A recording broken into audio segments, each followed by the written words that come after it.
Arthur.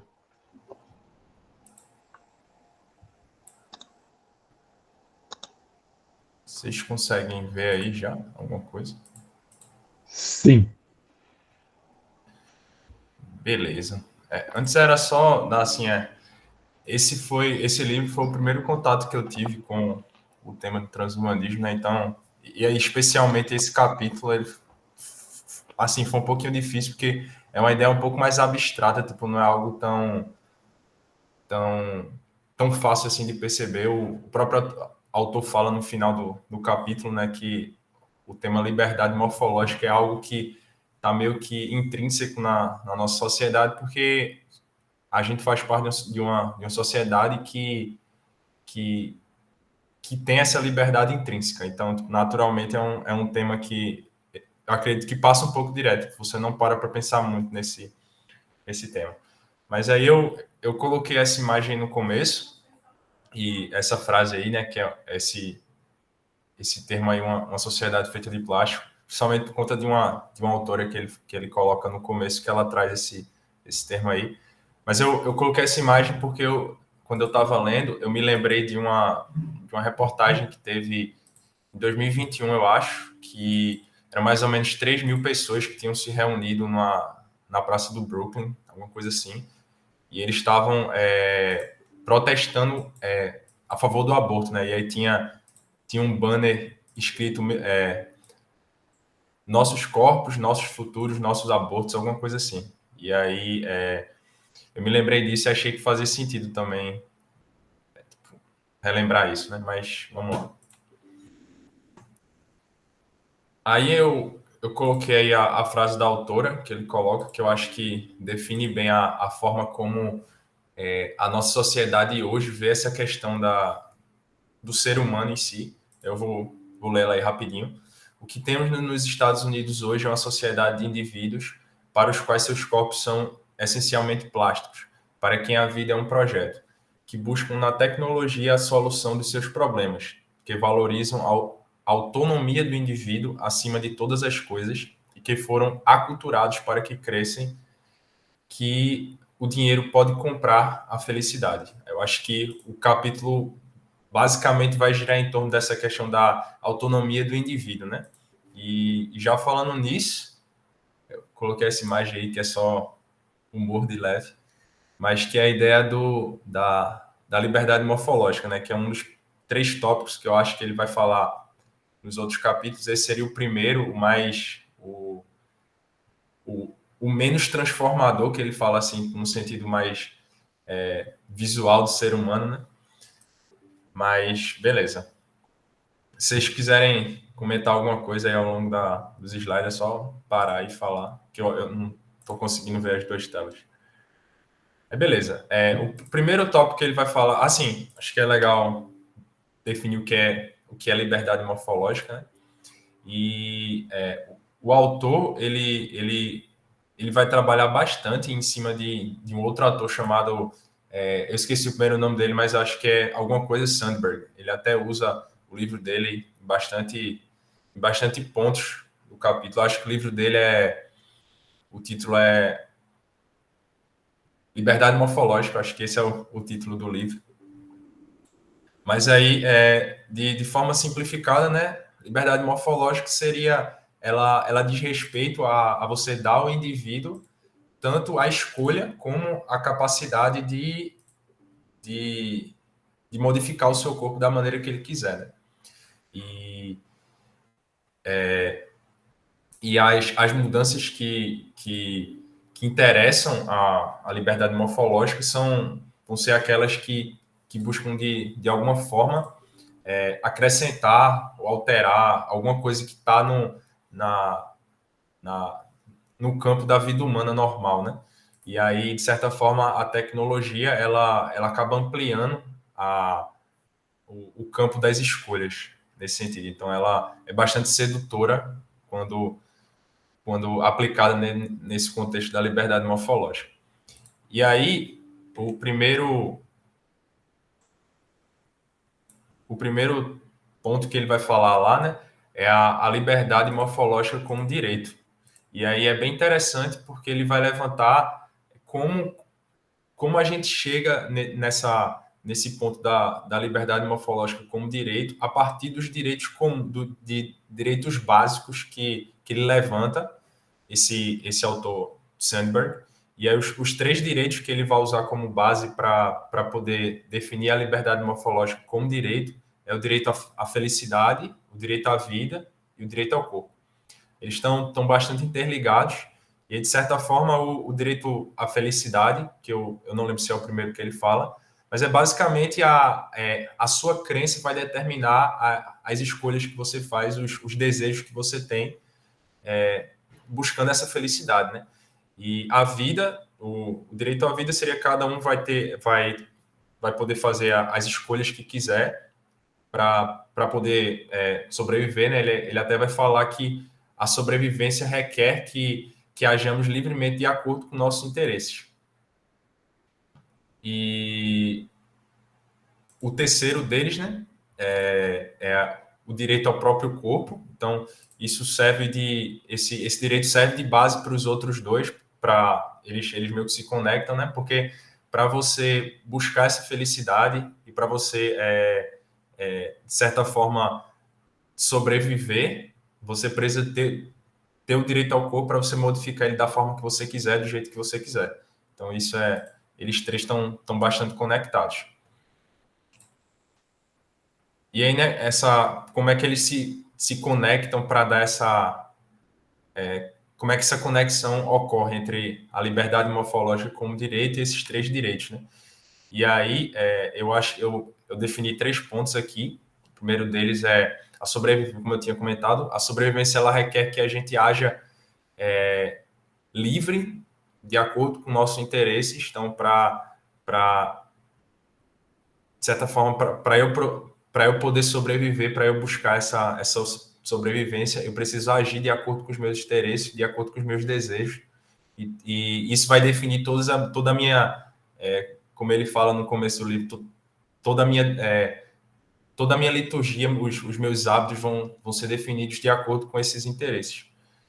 A felicidade, né, ela vai depender da crença da pessoa, então as minhas escolhas as escolhas que eu faço para buscar essa felicidade vai depender daquilo que eu creio.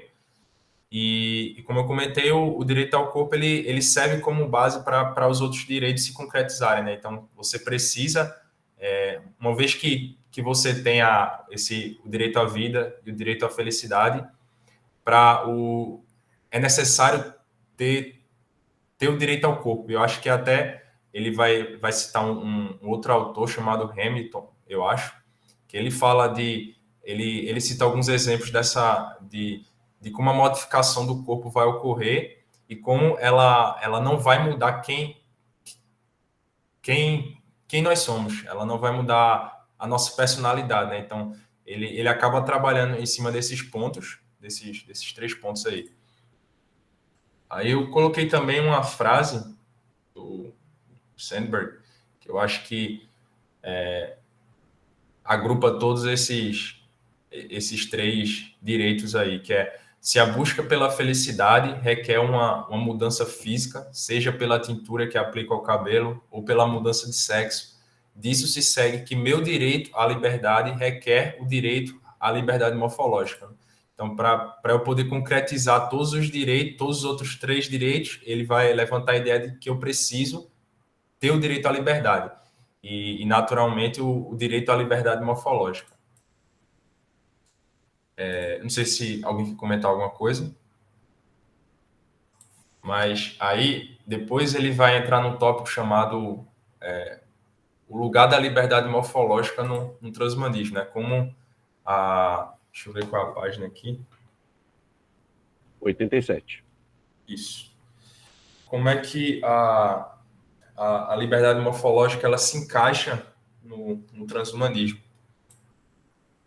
E isso é interessante, né? Porque ele vai falar que para que tenha essa autoatualização, né? essa autotransformação que os transhumanistas tanto pregam, é necessário que você tenha a liberdade morfológica. Então, aí eu acho que é o Sandberg que vai falar, né, que os problemas surgem. Não, eu acho que é o outro autor que vai falar isso, o Hamilton. Ele fala que os problemas surgem quando tentam limitar os direitos de uma pessoa mudar sua aparência ou corpo. Então, e aí é como eu falei no começo, né? Uma vez que a gente tem a tecnologia em jogo, ela amplia as formas de autoexpressão, né? Então, ele até fala, eu não lembro exatamente, que a autotransformação ela é essencial porque é uma forma do humano se expressar. Então, para ele poder se expressar como humano, ele precisa se transformar.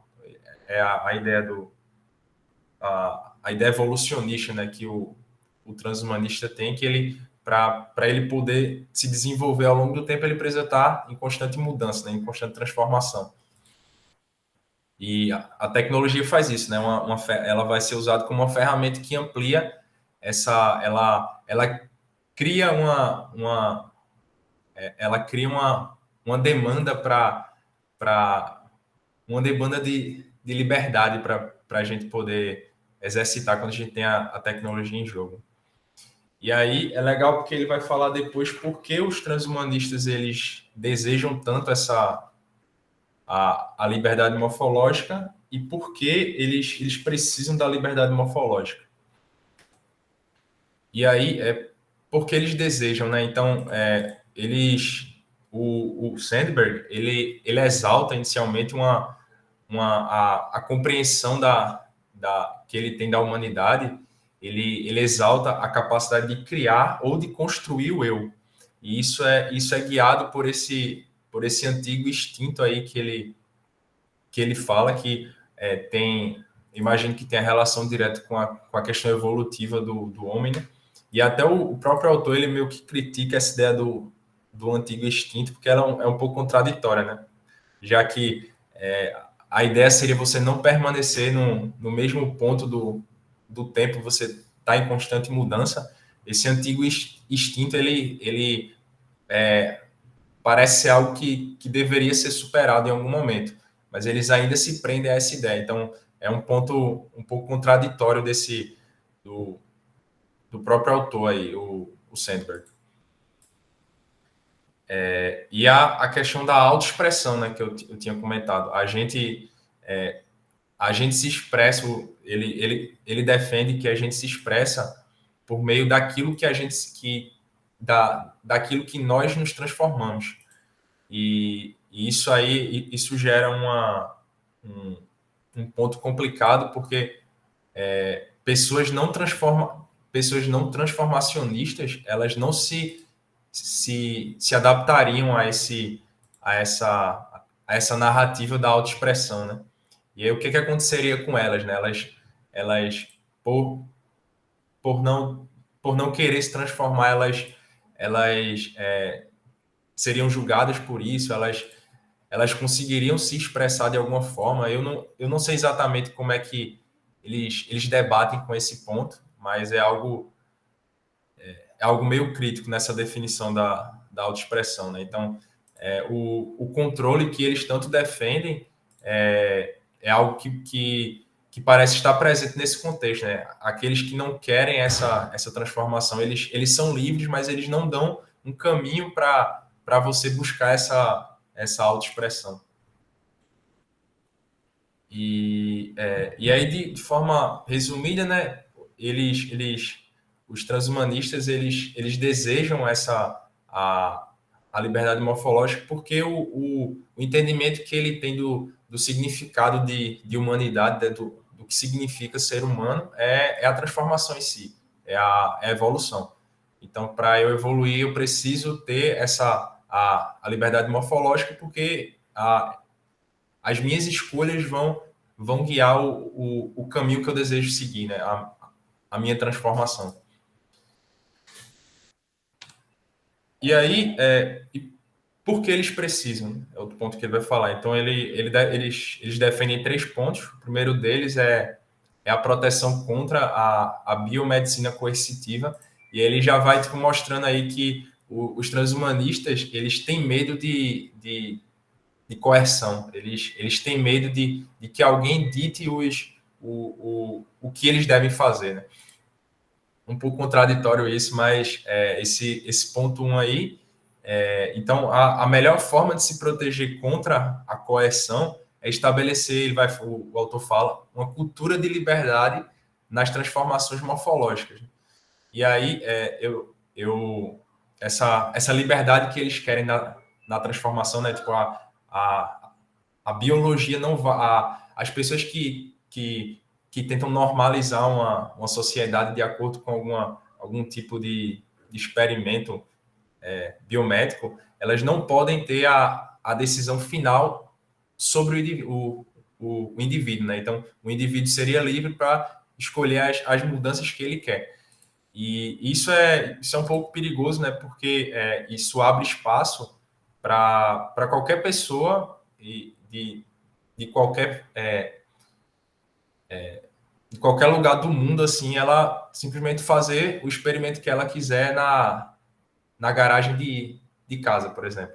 E aí eu lembrei de não sei se vocês já ouviram falar, mas é um grupo de pesquisadores, eles fizeram um experimento exatamente na garagem, que aí eu até peguei uma parte aqui, eu não lembro o nome do cara exato, mas eu acho que é Gabriel Licina, alguma coisa assim, que ele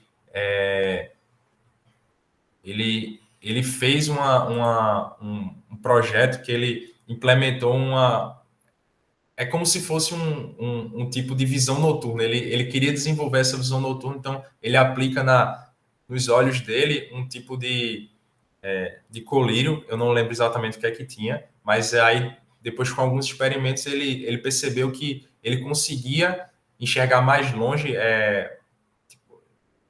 comparado a outras pessoas do próprio grupo ali. Enquanto as pessoas conseguiam enxergar até 10 metros um certo objeto no escuro, ele conseguia enxergar até 50. E aí, o problema disso é que ele, em uma entrevista, ele fala a seguinte frase, né? A despretensiosa pesquisa dos cientistas certamente vai inspirar estudos no campo da medicina. Mostramos que isso pode ser feito. Se pudermos fazer isso em nossa garagem, outras pessoas podem também. E aí, quem disse isso foi um dos médicos responsáveis pelo experimento, né? E aí do 1 eu já queria pular pro 3, que eles são bem semelhantes, que é a ideia de uma vez que você defende o transhumanismo, né? A ideia é que você também seja protegido de grandes grupos que querem impor essa mudança, né? E assim, a ideia seria que no final das contas todo mundo pudesse fazer as escolhas que quisessem e os experimentos que quisessem. Mas não é bem assim que acontece, né? No final das contas tem alguém ali que está por trás daquela tecnologia que a gente não sabe quem é. E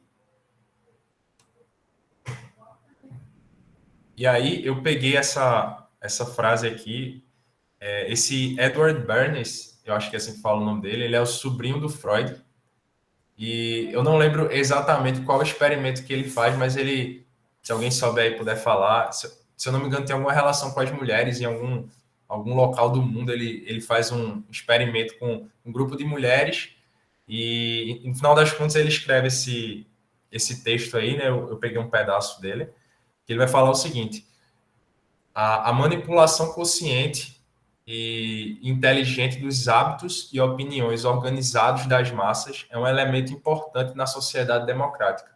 Aqueles que manipulam esse mecanismo invisível da sociedade constituem um governo que é o verdadeiro poder dominante do nosso país. Somos governados, nossas mentes são moldadas, nossos gostos são formados e nossas ideias sugeridas, em grande parte por homens que nunca ouvimos falar. São eles que puxam os fios que controlam a mente do público. Então, uma vez que você abre o caminho para a tecnologia fazer toda essa modificação, quem está por trás daquela tecnologia provavelmente tem alguma motivação, né? Ele não está fazendo simplesmente, use do jeito que você quiser. Então, de certa forma, isso é perigoso porque alguém está por trás daquilo e alguém vai impor naquela tecnologia os desejos que ele quer que a massa também tenha. E então é meio assim, é uma ideia muito esse tipo de proteção me parece algo que é muito subjetivo a um tipo de sonho impossível de acontecer, como se toda a humanidade pudesse ser protegida de todo mundo e todo mundo tivesse 100% de liberdade para fazer o que quisesse sem ser sem essa neutralidade tivesse presente tanto na tecnologia como nas pessoas, que não é bem o que acontece. E eu lembrei também aquele livro do Huxley, deixa eu lembrar, Admirável Mundo Novo, né? Ele é um, ele vai falar lá de um relato bem preocupante desse, na qual os seres humanos eles foram reprogramados, né, em centros de condicionamento para se adequarem à vontade de seus controladores, incluindo a geração de pessoas de menor inteligência. Eu peguei o nome aqui na sala da predestinação social. E isso servia para facilitar a, a escolha para que essas pessoas andassem conforme as necessidades do Estado. Então, é muito legal essa crítica que o autor faz no livro dele. E o segundo ponto, né, que ele vai falar sobre a proteção ao direito de não mudar, que me parece muito mais uma, uma questão meio jogada assim, como eu posso colocar essa, essa liberdade morfológica dentro de todos os contextos, não apenas naqueles que buscam essa autotransformação, mas também naqueles que não buscam. E aí o autor fala qual o perigo disso, né? Eu vou ler aqui, que à medida que as tecnologias evoluem, nossos temores e nossas desconfianças perdem força. Assim, uma ética de liberdade morfológica será capaz de orientar mais rapidamente nossas decisões do que as políticas atuais. Então, me parece uma ideia muito temporária, né? Até que ponto ele realmente protege e até que ponto eu não vou estar sendo guiado por algum tipo de governo ou algum tipo de tecnologia que tem uma pessoa por trás ali que está implantando os desejos dela naquele grupo social que está usando aquela tecnologia. Alguém quer comentar alguma coisa? Então, beleza. E aí depois ele vai falar sobre, ele tem um ponto sobre as objeções, como é que os transurbanistas eles respondem a essas objeções, né? E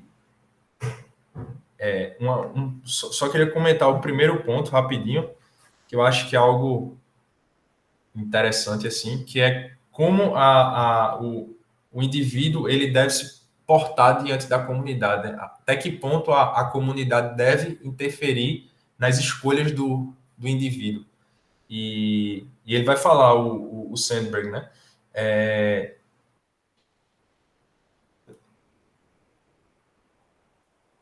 Ele vai falar que as obrigações de uma comunidade jamais podem invalidar os direitos básicos. E ele não define muito bem o que seria invalidar, nem quais seriam as obrigações comunitárias que, que, de certa forma, impactariam no direito do indivíduo. Então, E aí, depois ele vai entrar nesse ponto da interação crítica com a liberdade morfológica. E,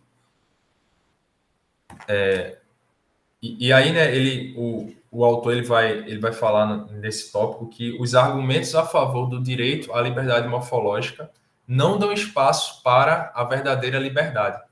De certa forma, essa verdadeira liberdade seria para, assim, de forma resumida, seria para aqueles que não buscam ter uma autotransformação. Como é que e que tipo de recursos seriam necessários para eles resistirem a essa mudança, né? A essa transformação. Então, é algo que fica solto na ideia dos transhumanistas com relação a essa liberdade morfológica. E, E aí, né, um outro ponto também que eu acho importante de falar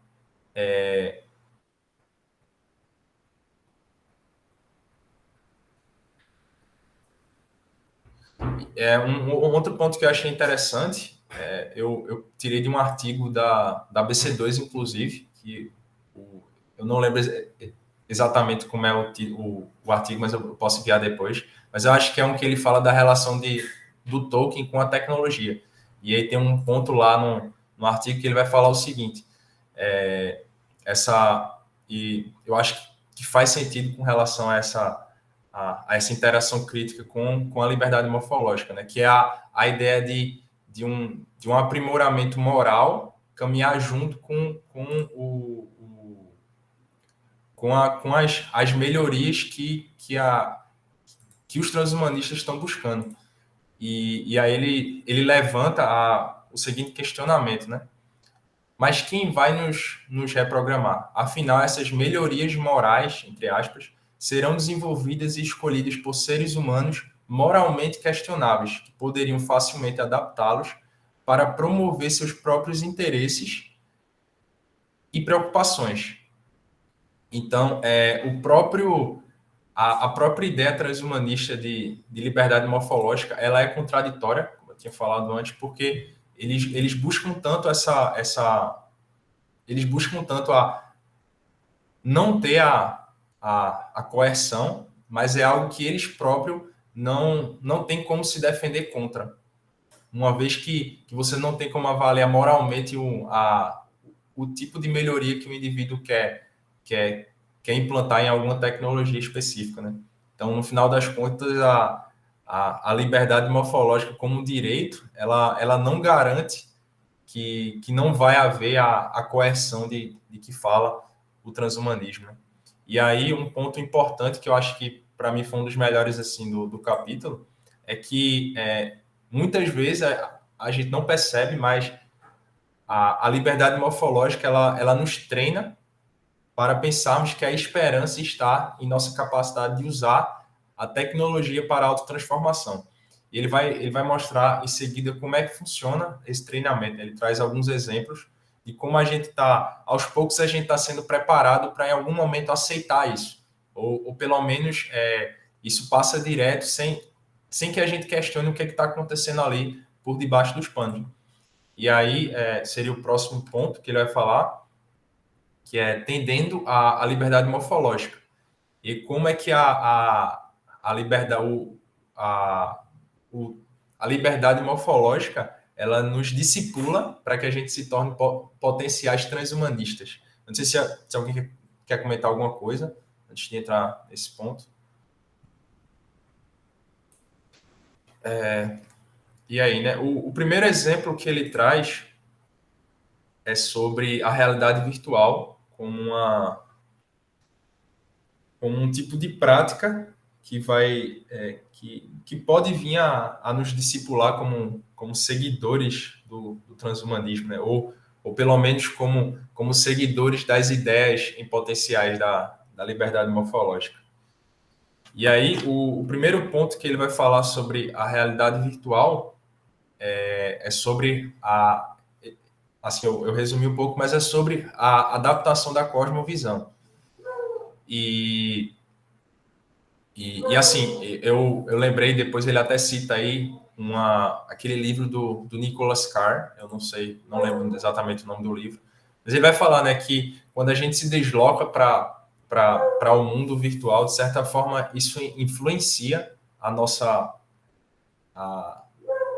a nossa moral, né? A nossa formação moral, ela é influenciada por conta do mundo virtual, né? Então, a forma que a gente enxerga a realidade agora, que a gente encara a realidade, ela vai se modificando com o tempo por meio das experiências que a gente está tendo no mundo virtual, né? E, naturalmente, as promessas da autotransformação, elas também vão sendo as reações que as pessoas têm a essas promessas vão sendo vistas de forma diferente por conta da mudança da formação que a gente tem, a mudança da nossa moral.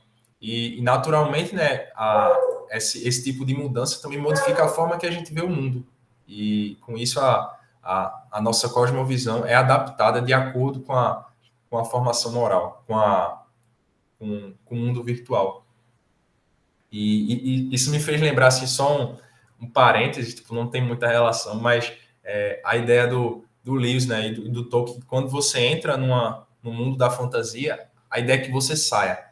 Então, que você não fique ali, mas que você possa trazer as ideias dali para o mundo real, que é eu acho que é em Nárnia, tipo, ele vai trabalhar essa ideia. E de certa forma, isso acontece aí, mas de uma forma negativa. Eu acho que é um ponto aí. E aí, um outro. Isso, ele fala isso naquele livro da árvore lá. Da árvore da folha. Alguma coisa da árvore ou da folha, não lembro o nome do livro. E um outro ponto é que esse tipo de tecnologia ele se torna uma liturgia. E aí eu achei legal citar lá no começo no primeiro capítulo, quando ele vai falar sobre a formação moral, ele traz algumas definições de liturgia do Smith. Eu esqueci o nome do livro dele, como foi lançado aqui, mas acho que é algo como Desejando o Reino, alguma coisa assim. E ele define liturgias como práticas rituais que funcionam como pedagogias do desejo supremo. Então, quando ele fala que isso se torna um tipo de liturgia do controle, né? Isso vai definir todas as nossas práticas, todos os nossos hábitos. E ele vai falar depois, o próprio autor, ainda no capítulo, ele fala: práticas simples não são inocentes, pois preparam o coração para acolher essas visões. Ser cristão não é simplesmente modelar o pensamento de determinada maneira. Para amar as coisas certas, temos de levar a sério o que fazemos, porque essas coisas darão os contornos dos nossos amores com o passar do tempo. Então, a gente percebe como esse tipo de tecnologia ele adentra no nosso universo pessoal, né, a ponto de modificar a nossa forma de pensar e de que maneira isso vai influenciar os nossos desejos e os nossos amores. Né? E ainda falando sobre a liturgia do controle, né?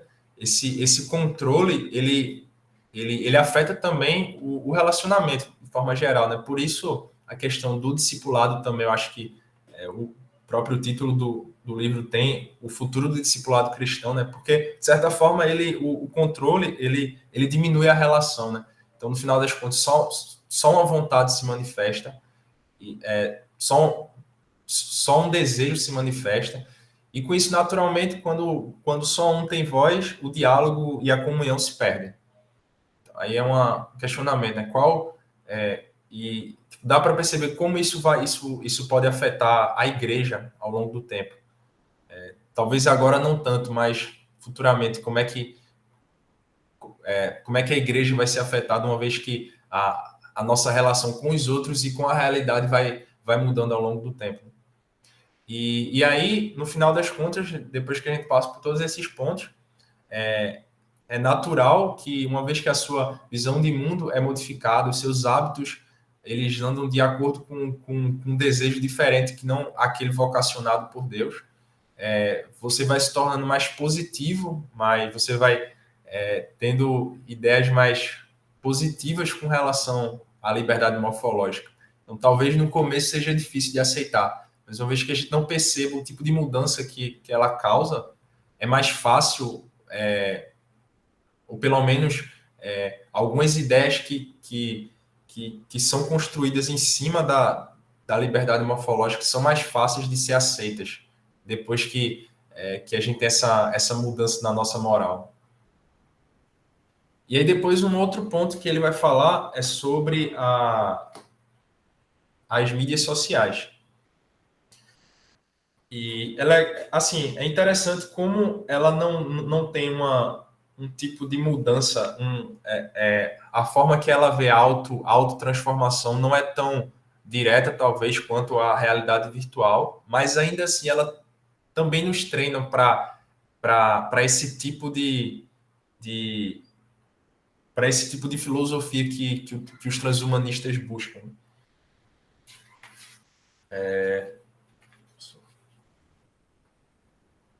E aí, né, um primeiro ponto que eu queria destacar com relação às mídias sociais é esse treinamento para a autotransformação. Né?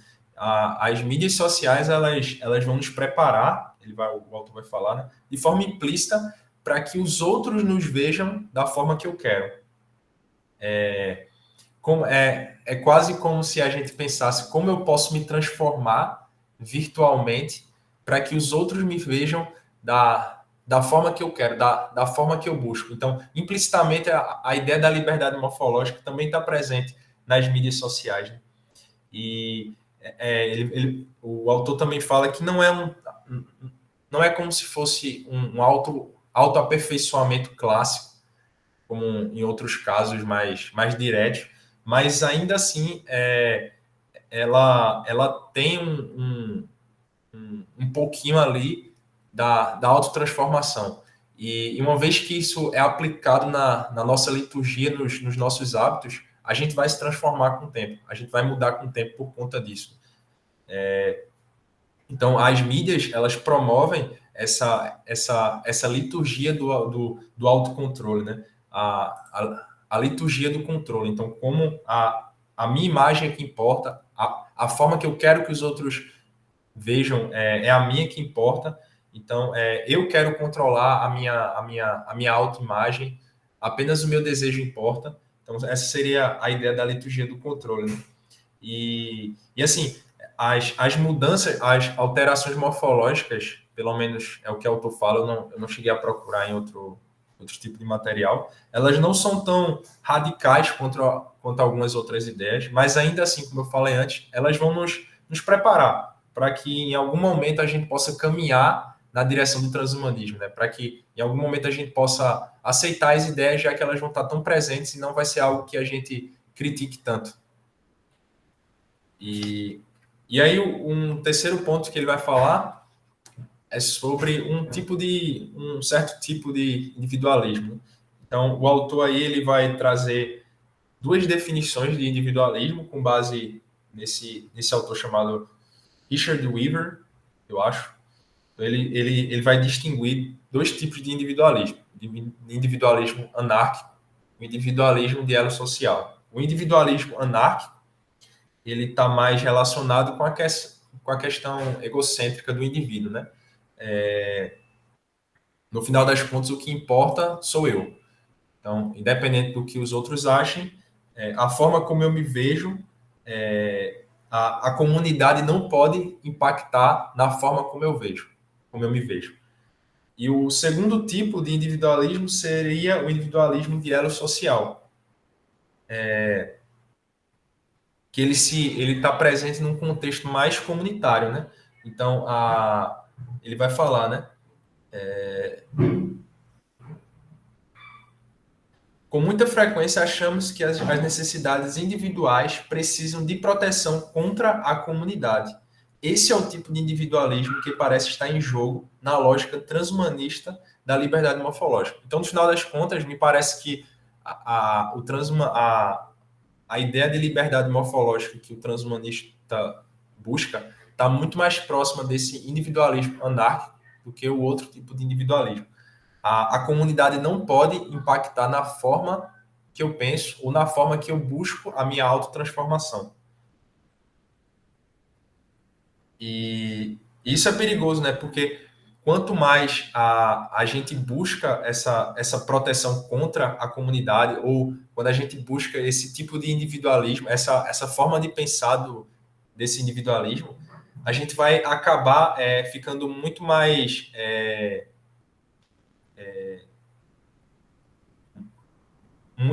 inocente, talvez seja essa palavra, a ver a comunidade e os grupos sociais como locais de perigo, locais de inibição, como o autor fala aqui.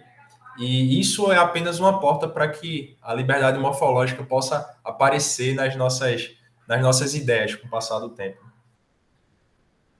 E um outro ponto que ele vai falar, que eu não coloquei um slide aí, mas eu acho que é interessante. Assim, eu não me aprofundei tanto nesse tópico específico. Se alguém quiser comentar depois, tiver mais algum comentário, que é a ideia do capitalismo como juiz de questões morais, né? Então, como é que o capitalismo ele vai definir a forma que a gente quer responder moralmente a alguma causa. E aí ele traz o exemplo do Chick-fil-A, não sei como é que é o nome disso, mas que era um restaurante, uma empresa de hambúrguer, essas coisas e tal, que eles se posicionaram contra o casamento homossexual e muitas pessoas como uma forma de criticar moralmente, de criticar essa visão dos proprietários do restaurante, seria simplesmente deixando de comer lá e eu vi até uns casos que estudantes de várias universidades, tipo Michigan, por exemplo, universidades grandes, foram contra a abertura desse restaurante nas universidades. E assim, só para comentar, né, esse restaurante eu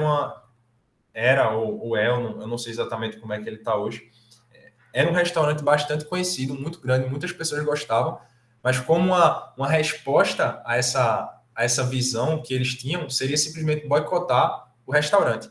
Isso também vale para o outro lado, né? Enquanto tem as pessoas que queriam boicotar o restaurante como uma forma de resposta, outros queriam simplesmente comer lá porque eles concordavam com a visão do restaurante. E aí é legal, né? Porque o autor fala que o lugar em que você decide comer seu frango é uma forma de votar em uma questão moral. E, ele vai falar depois. O mercado para esses aperfeiçoamentos determinará o que é moralmente correto e o que não é. As pessoas podem tornar conhecidos seus valores sobre certos aperfeiçoamentos por meio da sua decisão de aperfeiçoar-se ou não. O que faz sentido, já que quando ele levanta essa questão do mercado moral, né? Então, e aí, meio que para finalizar, né? Acho que um ponto, quando ele conclui aqui, já é que ele fala, né? Eu não, tipo, não o autor, mas outro autor cristão, ele fala: o homem tecnológico entende a liberdade como libertação de qualquer coisa que não seja livremente escolhida pelo indivíduo autônomo. E aí um ponto que eu queria levantar aí, não sei se alguém tem algum comentário sobre isso, mas é que uma coisa que me deixa muito preocupado assim, em relação a isso é que é a proteção contra a comunidade, né? Então, a igreja como uma comunidade, ela vai ser ou tem sido afetada por esses tipos de pensamentos. E é na igreja que a gente vai lidar com diferentes visões, diferentes pessoas, de diferentes culturas e até uma forma de crescer em sabedoria. Porque você vai ser meio que confrontado com outras pessoas de outras visões, que muitas vezes pessoas mais velhas, mais sábias do que você. Só que no momento que a gente vai se tornando aberto às ideias, a ideia da liberdade morfológica, principalmente no contexto transhumanista, elas vão nos tornar mais inclinados a aceitar toda a lógica da liberdade morfológica, né? Então, por mais que a gente se você perguntar a qualquer pessoa, ela pode discordar de vários pontos, mas uma vez que a gente deixa isso adentrar na igreja aos poucos, vai chegar um momento que a gente simplesmente vai aceitar tudo e não sei onde pode terminar, né? Mas é isso aí. Foi bem rápido.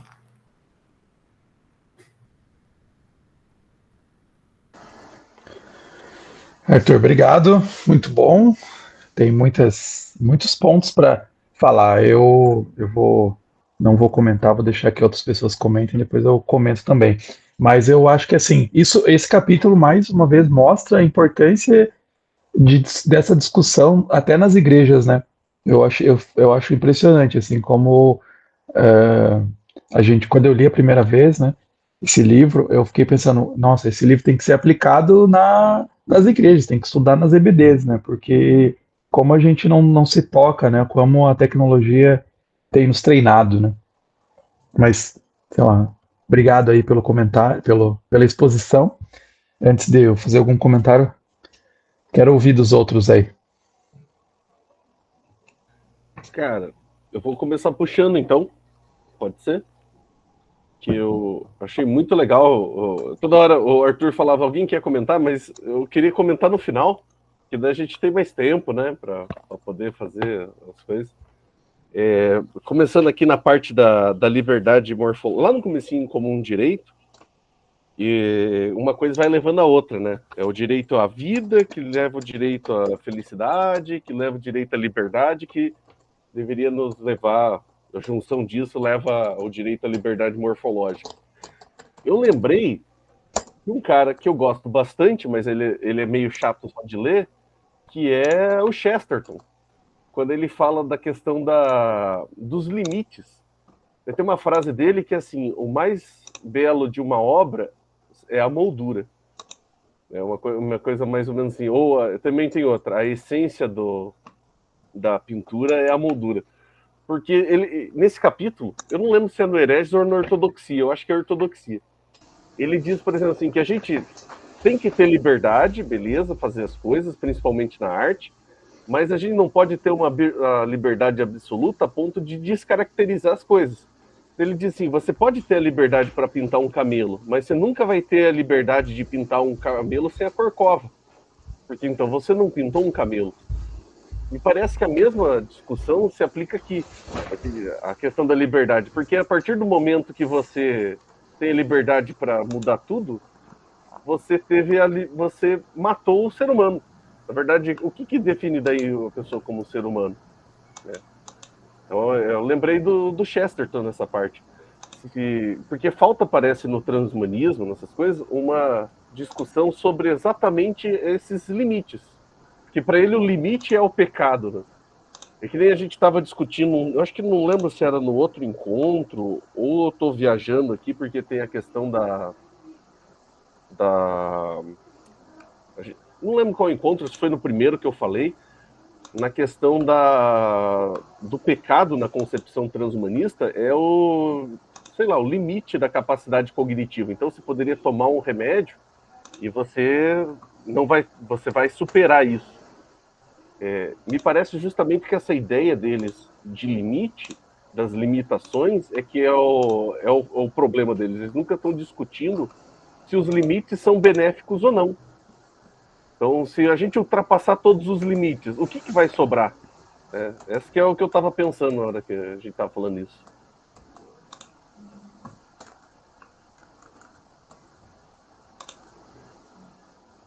É isso que o Eloy colocou aqui, mas no contexto transmil que define o ser humano não é a mudança, a evolução, superar. Então é justamente isso. Para eles é superar a limitação, mas eles não estão discutindo, tá? E daí? E se a gente superar essas limitações, o que vai sobrar? Me parece que esse é o ponto, sabe?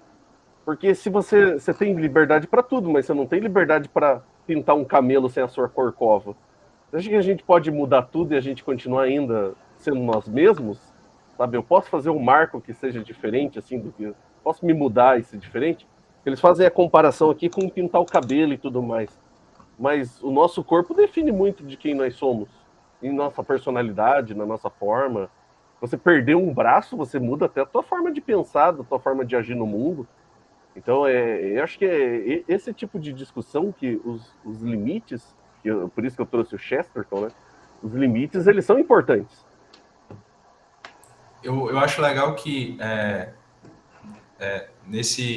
no livro, né, ele vai falar de um autor chamado Hamilton aí, que no artigo dele, que ele escreve, ele vai falar que o limite para ele é a morte, né? Fora isso, você consegue mudar qualquer coisa e você ainda mantém a sua personalidade. Só que eu lembro de um autor transhumanista chamado Nick alguma coisa, eu não lembro o sobrenome dele.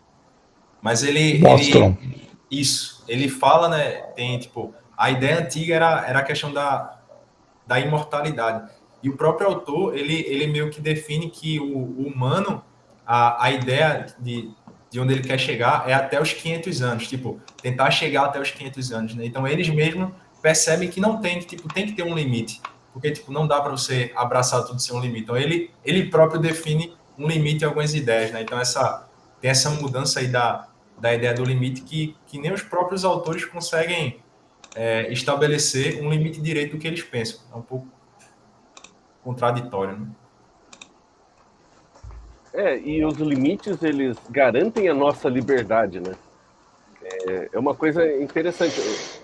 Eu não lembro agora se era o Chesterton ou alguma coisa assim, mas fala assim, por exemplo, uma criança ela só pode ter liberdade de brincar se ela tiver os limites do cercadinho. Porque senão ela não tem liberdade para brincar, ela tem, na verdade, medo do que pode acontecer, ela pode se machucar e tudo mais, né? Eu acho que essa mesma discussão tem que ser trazida para cá. O nosso corpo, nesse limite que nós temos aqui, né? Ele nos dá a liberdade de sermos quem nós somos. Ou qualquer ou outras coisas também. E o que vai acontecer quando nós ultrapassarmos esses limites? Não ter limite algum, vai sobrar alguma coisa? Antes da queda tinha limite. Parece assim que é uma cerca que vem para um precipício, sabe? Eu acho essa questão da liberdade muito interessante, né? Porque às vezes você coloca algumas. A gente estava vendo um vídeo lá, né? Que foi bem interessante, até falei que foi um dos vídeos de YouTube que eu mais gostei nesse ano. O cara tá falando porque os filmes são ruins, né? Aí lá no meio ele fala das limitações. Nem sei se ele é cristão ou não, o cara lá. Talvez o Marco lembra aí o nome do cara. Eu não lembro. Ele fala assim das limitações, ele fala, por exemplo, os mandamentos, né? E às vezes você fica pensando assim, não, ele é limitador. Mas não são limitador, porque ele te dá a liberdade de fazer algumas coisas. Por exemplo, ele fala assim, né? Ele dá o exemplo assim. Se você fala para a pessoa, olha, eu quero ganhar no meu aniversário, eu quero ganhar meia. Só quero ganhar meia. Então, assim, tipo, você tá restringindo. Você pode dar várias cores de meia e tal, mas você tá restringindo. Agora, se você inverte e fala assim, que são os mandamentos, né? Na verdade, eu não quero ganhar meia, só meia. O resto eu quero ganhar tudo. Só não quero ganhar meias. Só não me dê meia. Então, assim, essa proibição que parece uma limitação te deu uma liberdade porque você vai poder comprar qualquer coisa, só meia que não. Então, às vezes, quando você fala assim, olha, não modifique o ser humano, né? Porque e aí a gente vai discutir, né? Por que não modificar o ser humano? Vamos modificar, né? Mas não vamos mudar, né? Não vamos assumir essa liberdade morfológica, mas a gente tem um monte de criatividade para viver, né? Outras coisas que a gente pode construir, né? Usar a tecnologia para a gente ter uma vida boa, né? Esse limite é bem isso, assim, olha, se é colocado, né, na natureza ou é colocado por Deus para nós cristãos, né? De uma forma que, se você fugir desse limite, vai dar ruim, né? Então, esse limite está colocado, você pode fazer um monte de coisa dentro desse limite, né? Você pode ir, né, melhorando tecnologicamente, próteses, órgãos artificiais, né, para restituir o funcionamento de algum órgão e tal. Mas, assim, na medida que você passa, né, disso, você quer fugir disso, né, e ir para além desses limites, você está criando você está brincando com uma coisa que você não sabe o que pode acontecer. Então, assim, olha, eu não enxergo, igual o exemplo que o Arthur citou, né? O cara enxerga no escuro lá, fez um biohacking para chegar no escuro. Que legal, tô enxergando no escuro. Mas, assim, e as implicações que isso traz de o cara enxergar no escuro?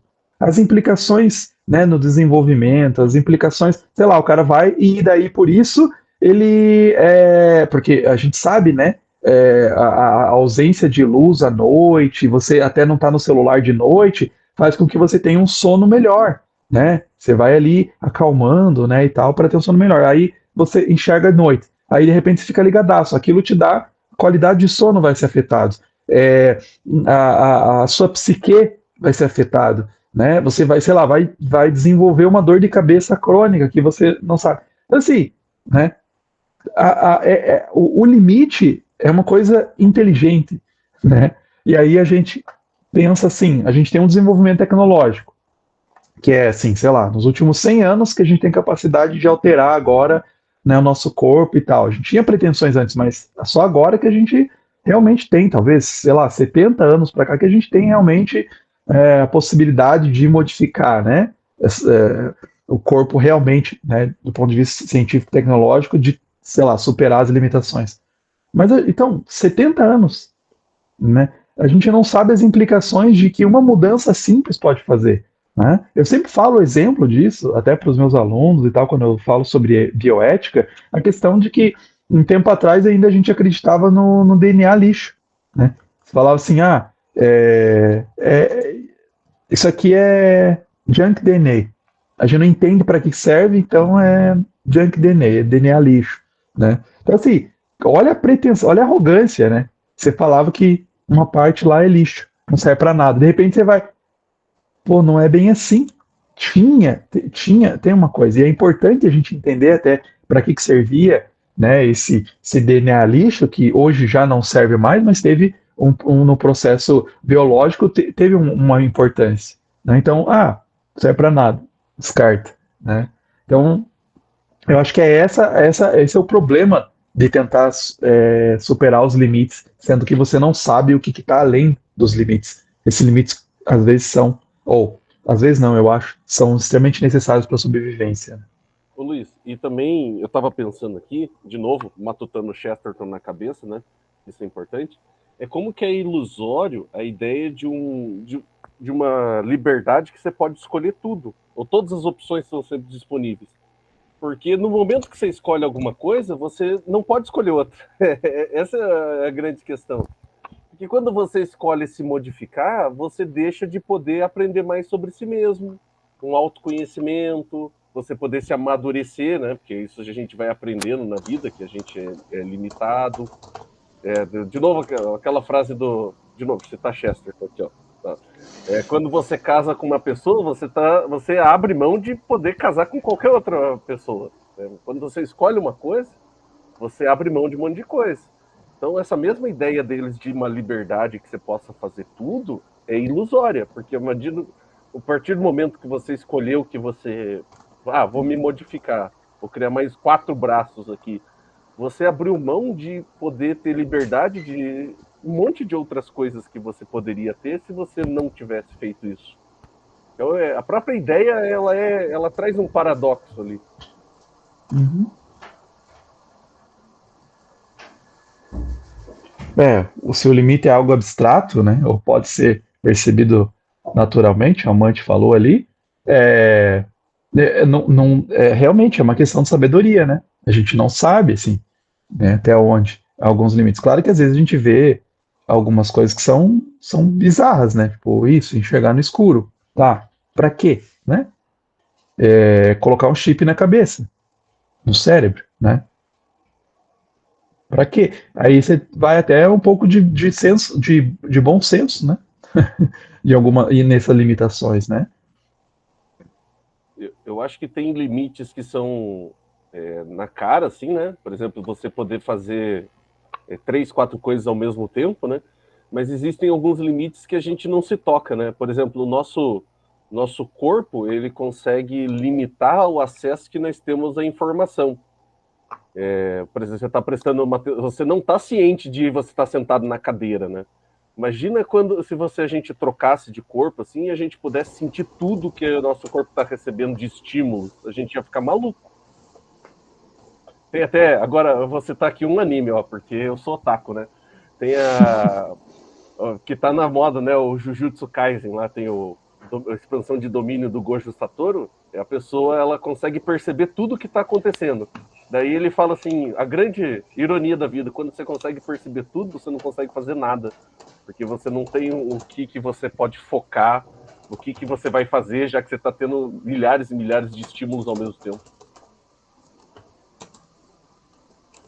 Exatamente. Você precisa... Na verdade, eu li aquele livro eu até gravei o vídeo lá, né? Sobre o cérebro no mundo digital, né? Da Marilyn Wolf. Sensacional. Ela fala assim, aprender a ler, na verdade, foi um dos grandes avanços, né, evolutivos, e é contra-intuitivo até, porque assim, você tem que focar no negócio, na verdade é isso, você ler a leitura profunda é você focar e desconectar de todos os impulsos externos, né, todos os estímulos externos, então você desliga e fica ali lendo. Então assim, pensa, né, um homem da caverna, sei lá, né, num momento onde você tem um monte de perigos, você não dá para fazer isso, né? Não dá para você, vou desconectar e ficar lendo, daí foi comido por um leão, né? Não tem isso. Então, assim, essa recepção, por isso que a gente foi ficando, né? Na verdade, a gente né? A gente começou a brincadeira falando, né? Começou a reunião falando, né?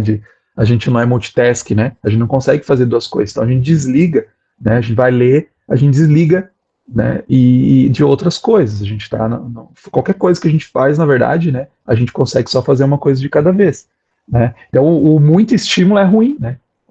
Você acaba fazendo nada, né? É tipo o pato, né? Que não voa direito, não anda, não nada, né? Não faz nada direito.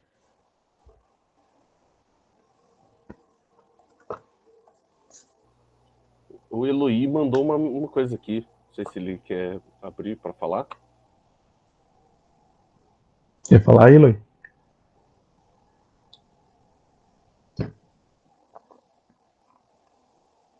Tá com vergonha. É um pouquinho de vergonha mesmo. Bom dia, pessoal. Então, a gente estava falando sobre limites, sobre que não dá para estender até não dá para esticar essa corda eternamente. Então, o corpo tem um limite. Só que daí também tem a questão de que a pessoa que pinta o cabelo, que é uma coisa que pelo menos eu não considero errado, tá usando da liberdade morfológica, da ideia de que ela é dona do próprio corpo, da ideia que ela é dona do próprio corpo, que isso não tá agredindo ninguém, então o que ela pode fazer. Então, o que vai definir a limitação entre isso aqui você pode fazer, isso aqui não é uma ofensa, não é um pecado, isso daqui não é uma coisa errada, e o que vai definir que, não, essa modificação corporal específica já está agredindo algum princípio bíblico, você já está indo para o transhumanismo mesmo. O que vocês acham que daria essa noção de limite? Ou até se ou a liberdade morfológica ela é totalmente errada. A gente definitivamente não tem essa liberdade. Então, eu acho que, assim, as questões dos limites sempre são difíceis, assim, né? Mas o Michael Sandel, naquele livro Contra a Perfeição, ele fala assim, né? Uma das grandes linhas que você traça, assim, para falar, né? Isso aqui é um transhumanismo, isso aqui não é. Ele fala a questão até de operações mesmo, né? Por exemplo, você vai trocar de órgão e tal, né? Algumas pessoas falam, você usa óculos, já é transhumanista e tal, né? Ele coloca uma limitação bem interessante, assim, que daí a gente consegue pensar mais praticamente, né? De maneira prática, que é essa modificação, né? Ou essa operação e tal, ela serve para restaurar o funcionamento normal, né? E aí já entra outra questão, né? Pintura de cabelo, tatuagem e tal, entra num terceiro aspecto, mas já vamos ver, já vamos falar. Então, assim, essa modificação, ela restaura o funcionamento normal ou ela amplia a capacidade, né? Então, por exemplo, se eu estou usando um óculos, eu não estou usando um óculos para enxergar através da parede, né? Eu estou usando um óculos para restituir a minha visão normal, que seria se eu faço um órgão, né? Faço até um órgão 3D, né? Impresso 3D e tal, e faço transfusão e tal, eu estou restituindo o funcionamento normal. Agora, se eu estou colocando um olho para enxergar, né, no escuro, enxergar através da parede, eu estou ultrapassando. E os riscos disso são essas coisas que a gente está falando, né, dos limites que a gente não sabe, né? E realmente, será que é uma vantagem evolutiva você, né, fazer isso, né, realmente? Né? Então, eu acho que essa a questão. Agora, essa questão, né, de, por exemplo, você fazer uma tatuagem, você pintar o cabelo, né, é, que a gente até pode, né, discutir dentro de questões do meu corpo, minhas regras, né, qual que são os limites e tal, qual que é a intenção por trás da pessoa que está fazendo, né, mas não é, eu acho que não é um tanto problema, né, nesse sentido, porque eu acho que entra em outra categoria, né, não é nessa categoria de, né, estou adquirindo uma habilidade especial, estou modificando, né, meu corpo. Agora tem, né, uns sistemas que os caras usam umas tatuagens e tal, modificação corpórea e tal, né, pra o cara parecer, sei lá, um dinossauro, não sei o que, né, faz operações que daí, sim, realmente é outra coisa, né. Então, acho que esse fica nesse limite, né, porque, assim, pintar um cabelo, você não está fazendo uma mudança permanente no seu corpo. Você não está alterando o seu corpo. Até uma tatuagem mesmo, né? Você não está alterando o seu corpo. Né? Eu acho que você está só fazendo, né, uma coisa ali que não está alterando a genética, né, não está alterando o DNA, não está alterando, né, modificando, criando um novo membro e tal. Então, acho que isso, eu acho que essa fica a diferença, né? Alguém levantou a mão aqui. George, pode falar. Bom dia, gente. Estou meio rouco aqui, cara, de aulas. Mas deixa eu ver se vocês me escutam aqui. Se eu fosse dar uma opinião teológica, eu diria o seguinte: o problema aí é quem está tratando as coisas adiáforas, né? E quando a gente faz de coisas adiáforas, a gente tem que pensar que o nosso critério não deveria ser em relação à ação de pintar o cabelo ou de uma tatuagem, e sim em relação à intenção, o que torna altamente ruim fazer a investigação. Parece que na fundamentação da metafísica dos costumes, Kant fala que a boa ética é aquela que tem intenção e ação probas. E é por isso o nosso desconforto em jogar certas circunstâncias na avaliação de ação, enquanto nós deveríamos ter uma avaliação de intenção, que é altamente ruim de ser investigado. Essa seria a minha contribuição, e desculpa aí minha rouquidão.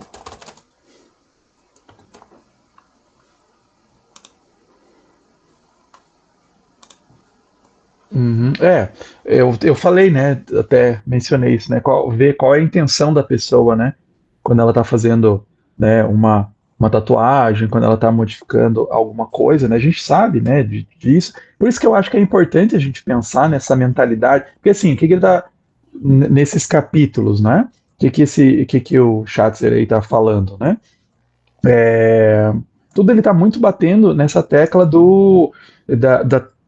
da gente observar a tecnologia como liturgias de controle, né? Então, as tecnologias, elas estão nos treinando para alguma coisa. Elas estão nos treinando para ter uma visão de mundo. Então, a gente olha, né, aquela coisa, né, que o Heidegger falava, o Borgman também falava, né, de que quando você tem um martelo, tudo parece um prego, né? Então, quando você tem uma tecnologia, tudo você pode alterar tecnologicamente. Então, assim, se você tem problemas, né, tem limitações que a gente enxerga que a gente tem limitações, então a gente fica indignado, né, que a gente não vive para sempre, que a gente tem doença. Como que pode, né? Nós temos tanta tecnologia, então vamos curar, né, doenças, vamos curar, vamos realmente superar as limitações. Então acho que é isso, assim. O que é a intenção das pessoas? A intenção das pessoas, elas são a própria tecnologia. Eu vejo disso que ela vai criando uma predisposição para as pessoas, né? Então, assim, eu lembro ali que o Arthur citou propaganda, né, por exemplo, né, que a propaganda vai alterando e tal, vai te fazendo você, olha só, né, que interessante, coma isso, beba isso, viva dessa forma, né? Então a propaganda vai nos destilando um padrão de vida, né?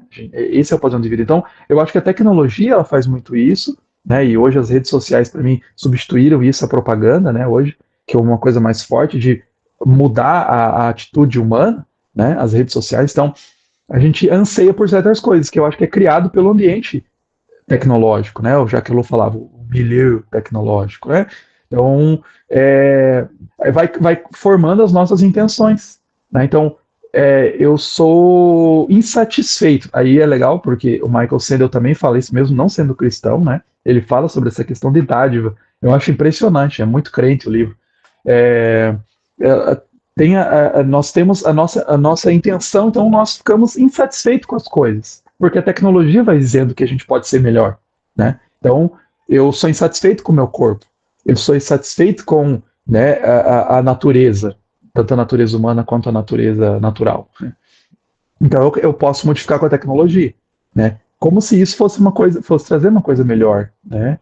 Então, eu acho que por trás dessa boa intenção, a gente fica às vezes pensando assim, né? Ah, mas qual que é? Eu acho que o imperativo categórico do Kant tem essas limitações, está falando de limitações, porque assim, uma boa intenção, né? Mas assim, como que você vai definir que é uma boa intenção? Para um transhumanista, a boa intenção é a gente, né, investir em tecnologia, baixar nosso cérebro para um computador.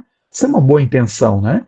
Porque nós estamos vivendo nesse milhão tecnológico, nós estamos vivendo nesse ambiente tecnológico em que tudo tem que ser tecnológico, todas as coisas têm que ser resolvidas com tecnologia. E se a gente não usar a tecnologia, nós estamos sendo burros, né? Porque tá aí a tecnologia tem que ser usada, né? Por que a gente vai desperdiçar essa dádiva, né, tecnológica, né? Então, eu acho que é legal isso que esse autor está trazendo aqui, porque a gente vai pensando por trás da tecnologia, né? Como que as tecnologias que a gente tem, elas vão moldando a gente para esse caminhar transhumanista, né? Para essa cosmovisão transhumanista, né?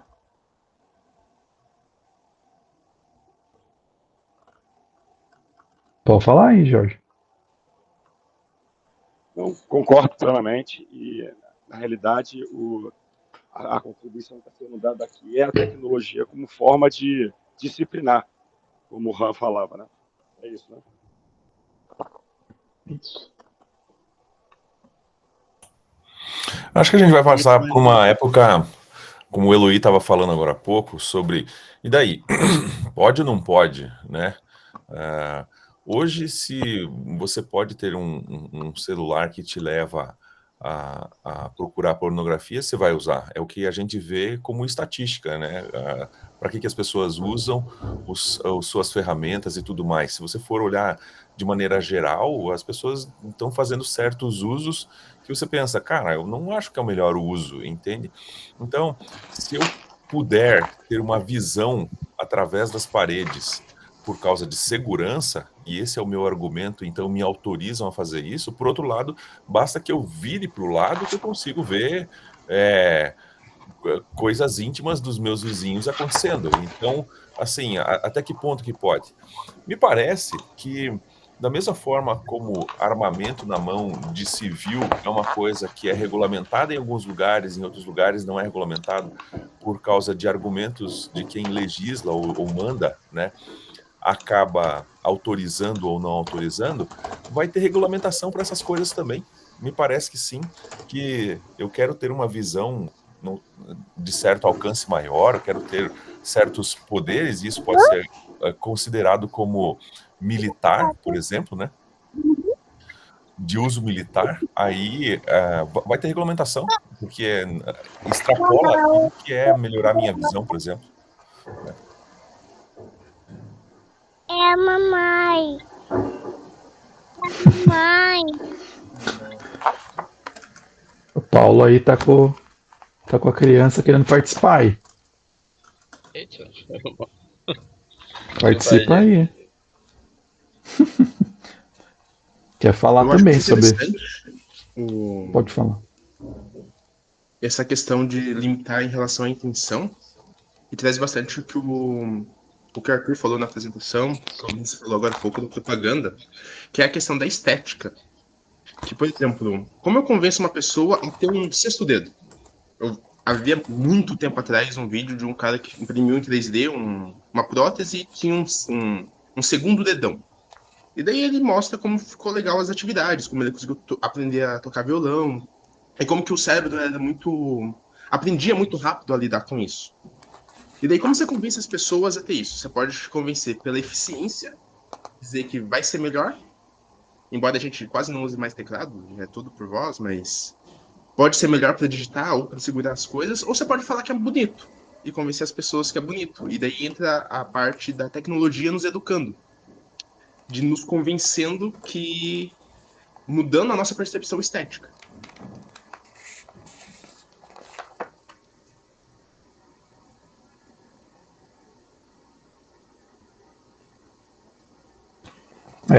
A questão estética, né, super importante até por isso. Eu acho que mostra, sim, até como a nossa visão, né, é muito, por exemplo, questões estéticas, né, elas são muito, mudam muito rápido, né, então a gente vê assim hoje, né, tem um monte de gente querendo fazer operações para ficar parecida com os filtros do Instagram, né, então tem isso, você procura lá até tem estudos sobre isso, né? Já encontrei lá, vai lá no Google Acadêmico, encontra operações, né, que por causa dos filtros do Instagram, que as pessoas querem, né, olham lá, faz o seu selfie, né, coloca o filtro, afina o nariz, não sei o que, afina o rosto e tal, né, deixa alguns traços, e as pessoas vão, né, olha, né, cirurgião plástico, olha só, né, quero ficar parecido assim, né, desse jeito, né, então, assim, é, é a visão que se tem hoje, né? Essa é a visão, esse é o ideal de beleza, né? O filtro do Instagram. Né? Então, a gente sabe, né? A gente assiste filmes mais antigos, qual era o padrão, né? 50 anos atrás, né? Totalmente diferente. Né? 100 anos atrás, totalmente diferente, né? Então, a questão estética é problemática. Por isso que eu acho que é problemático isso, né? No transhumanismo, que esses são os nossos padrões hoje. Tá? Então a gente tem que mudar desse jeito, né? Seguir esses padrões, não só, né, questões estéticas, né, mas questões até de o que a gente valoriza hoje, né? Então são esses pontos. E aí é bem problemático, porque isso né, extremamente agora, né? Eu preciso ter um corpo voltado para usar dessa forma, tipo assim, um chip no cérebro. Por que vocês precisam de um chip no cérebro? Porque eu quero internet das coisas, né? Mas assim, a gente tem esse tipo de tecnologia, né, 50 anos. Né, e a gente quantos séculos existem seres humanos e assim a gente vai criar uma tecnologia, a gente vai mudar, né, a natureza humana por causa de uma tecnologia agora, né, de agora. Né, então como é uma falta de sabedoria, assim, né, de pensar, de julgar, né, peraí, né, isso realmente é um desenvolvimento, é uma evolução, é o próximo passo.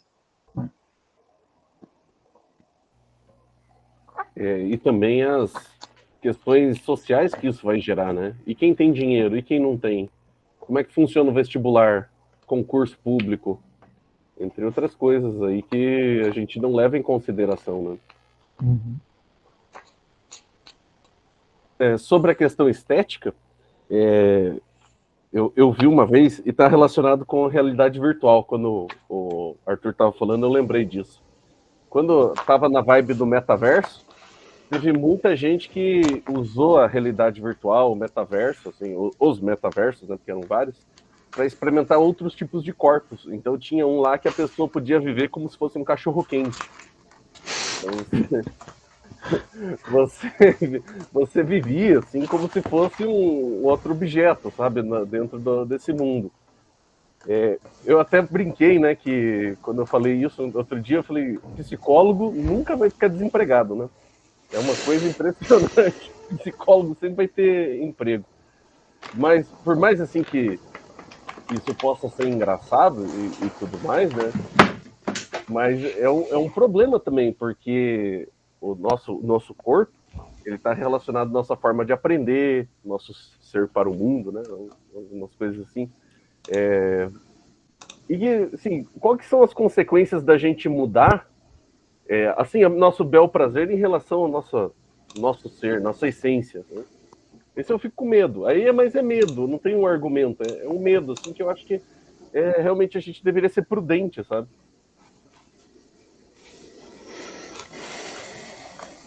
Exatamente. Né, prudência, né? Prudência. Porque, como você bem falou, a gente tem essas tecnologias há uns 70 anos. Mas cara, o que vai acontecer daqui 100 anos, assim, 80 anos, 90 anos? Todo mundo quer virar cachorro quente agora. Bem isso. Ou o cara que eu vi esses dias, um cara que gastou uma fortuna, um japonês, para montar uma roupa porque ele queria ser um cachorro. Então ele anda na rua assim, tem a mãe, esposa, a psiquiatra, sei lá o que é a pessoa levando ele assim, e ele andando como se fosse um cachorro, sabe? Me parece que vai além da ideia de melhoramento e parece assim uma ideia que pode ser para satisfazer qualquer fetiche que você tem. E fetiche mesmo. E daí a questão é, quem que nos deu esses fetiches, né? Propaganda, essas coisas. Daí a gente entra de novo na questão do Smith, propaganda, ideal de boa vida. Qual que é o ideal de boa vida que a gente está tentando trazer? É ser um cachorro? Ser um cachorro quente? Né? Pois é, bem isso. Então a discussão é uns 3 passos para trás, né? É. E, onde que a gente quer chegar? Exatamente. E só assim, eu gostaria muito de ser um hambúrguer no Madeiro. Porque é gostoso.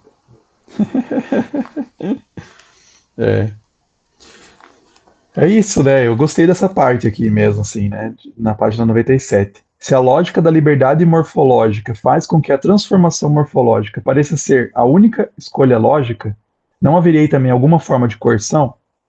Se a maioria optar pelo aperfeiçoamento, o humano se tornará extinto, ou quem sabe uma deficiência? É exatamente isso, né? Que assim, eles falam assim, tem liberdade, mas não, todo mundo, tem até um episódio, né, do Black Mirror lá, que a mulher, que eles colocam o Grain, né?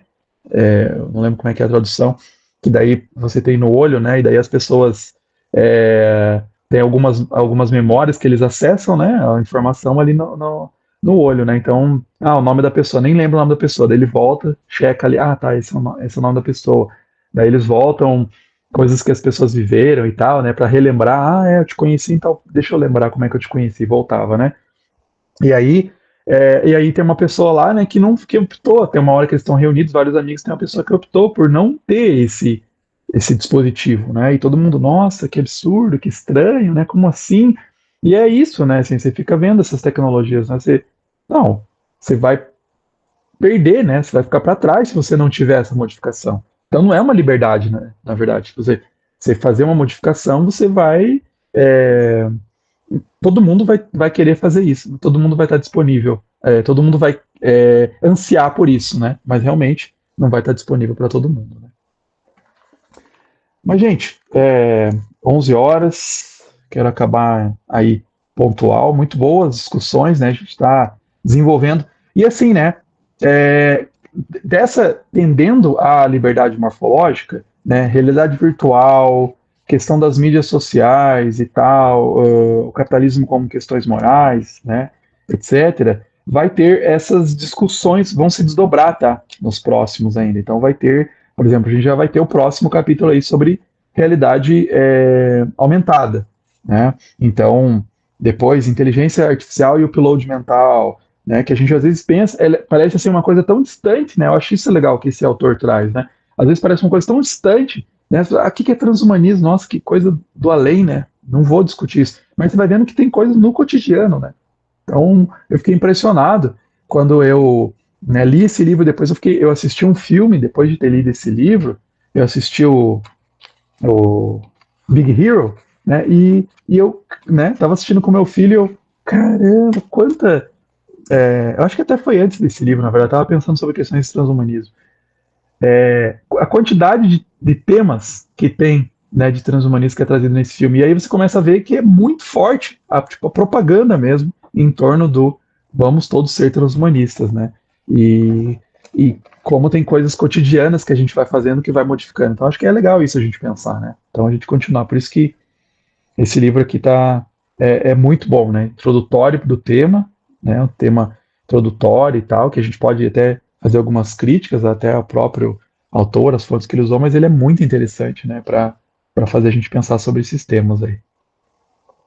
Tá? Então, beleza, a gente continua conversando, a gente pode até continuar conversando lá, né, no grupo mesmo. Podem jogar lá, né? Às vezes, olha, realmente sobre essas questões aqui, joga lá no grupo do WhatsApp, né? A gente continua a conversa lá. Tá bom? Obrigado aí, gente, pela participação, presença aí de vocês, muito bom. E realmente, né, dá para a gente ficar falando muito tempo mais, né? Muito, muito instigante o assunto. Mas beleza, gente. Boa tarde aí, bom final de semana para todos. Até mais.